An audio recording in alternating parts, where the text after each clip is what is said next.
Good evening, Leon. Thanks very much for your time. As I was going through your statement, an executive summary, I was like, but how many times does this have to be said, before people or those who actually have the power to do something about it actually do the right thing?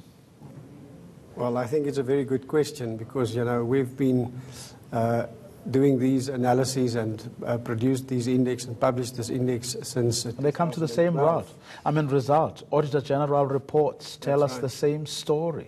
Academics have been telling us the same story. Researchers on the ground listening to people come to the same conclusions.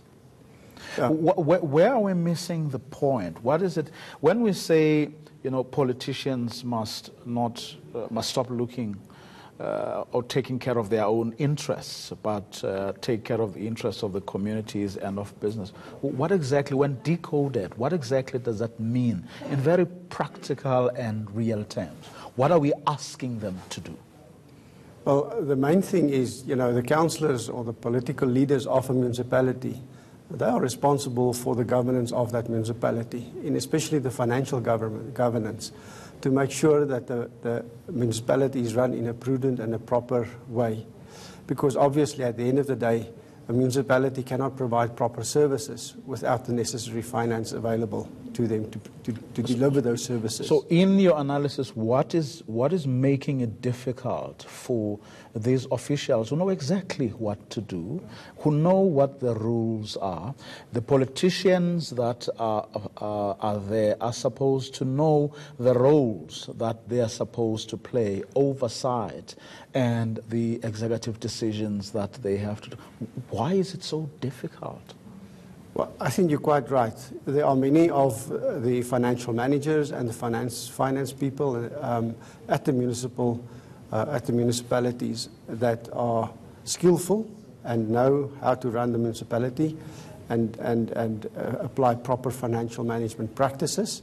But stopping them from. But many times they are overruled by the councillors that are looking at political interests instead of looking at the financial wealth of health of a municipality and the long-term financial sustainability of that municipality.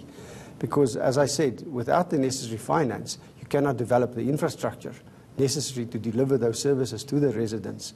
And that should be the focus. Because when you look at the financial situation of the top 100 municipalities that we've analyzed, many of them are operating at an operating loss. They make a deficit instead of producing a surplus. So that means there's no proper budgeting, there's no financial discipline. And as I said, sometimes these financial managers and CFOs would like to run the municipality in a prudent way, but they're not allowed by the council. Sometimes certain decisions are taken by the council that are financially not prudent and not financially in the long-term interest of the municipality itself. You are right, but also I think there is at the same time a bit of flexibility, which was probably for a good reason, but which in certain instances has sort of has had a crippling effect, precisely because politicians abuse it. Let me take a case in point here. Over the weekend, we were in Nelson Mandela Bay, where the ANC president was canvassing. Here's something the new coalition did there. They went and took a council resolution. Then they asked officials to raid the coffers of the municipality. The officials came back, found about 21 million rands. And then they cooked up a little scheme which they said was about empowering the local SMMEs. What then happened was they called in a whole group of supporters, hangers-on, and so on, and then they got them to sort of club together and subscribe to this whole idea. But in the end, as it turned out, it was a scheme to really loot and it had nothing to do with empowerment. And this past weekend, the ANC had to admit that indeed is what happened. So there was something which is a cabinet resolution, a council resolution that the municipality could take, which presumably was built into the system so that when there are important decisions to be made, the processes can be quicker. But here's a system that's being abused. No, you're quite right. As I mentioned, the majority of these municipalities that we've analyzed reported an operating deficit, which means the expenses exceeded their income. And this is part of it. So there are many cases like that. I assume that the politicians override. They don't follow the budget rules because obviously municipalities are not allowed to budget for a deficit. They must budget for a surplus. But at the end they realize a deficit, which means there was no financial discipline. They didn't stay within the parameters of the budget. So they exceeded especially on the expenses side. And that pushed them into a deficit. And at the end of the day, that leads to them recording working capital deficits where they have to postpone. They either absorb all the cash, they use up all the cash, or they have to delay the payment of their creditors or even don't pay them at all. So that is the difficult situation which the municipalities find themselves in. And that makes them financially unsustainable in the long term, and they cannot deliver proper services. And that is our biggest concern, is, the man in the street, he doesn't get the services that he's paying for because the money is not used in a proper way. An interesting thing that came out of this index is that both metros that came first and last are run by one party. What is the one doing that the other one is not doing? Well, Cape Town was the best scoring municipality in our index over the last number of years since we started that.